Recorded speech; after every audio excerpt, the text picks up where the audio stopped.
बार्शीमध्ये 6 बांगलादेशी नागरिक शहर पोलिसांच्या ताब्यात। KDM news. बार्शी शहरात एका मोठ्या कारवाईत पोलिसांनी बांगलादेशी नागरिकांना अटक केली आहे। बार्शीतील पंकजनगर भागात 6 बांगलादेशी नागरिक, 2 पुरुष आणि 4 महिला बेकायदेशीरपणे राहत होते। या नागरिकांनी भारतात प्रवेश करण्यासाठी कोणतीही अधिकृत परवानगी घेतलेली नव्हती आणि ते अवैधपणे येथील एक भागात राहून समाजात असुरक्षितता निर्माण करत होते। पोलिसांना याबाबत माहिती मिळाल्यानंतर बार्शी शहर पोलीस स्टेशनचे पोलीस निरीक्षक बालाजी कुकडे यांच्या नेतृत्वाखालील टीमने या बांगलादेशी नागरिकांना ताब्यात घेतले।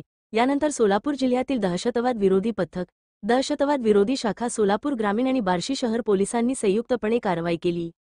पोलिसांनी अधिकृत तपास सुरू केला असून या नागरिकांवर भारतीय नागरिकत्व कायद्याचे उल्लंघन आणि अवैध स्थलांतराच्या आरोपांखाली गुन्हा नोंदवला आहे। पुढील तपास बार्शी शहर पोलीस ठाण्याचे पोलीस उपनिरीक्षक उमाकांत कुंजीर यांच्या देखरेखीखाली सुरू आहे।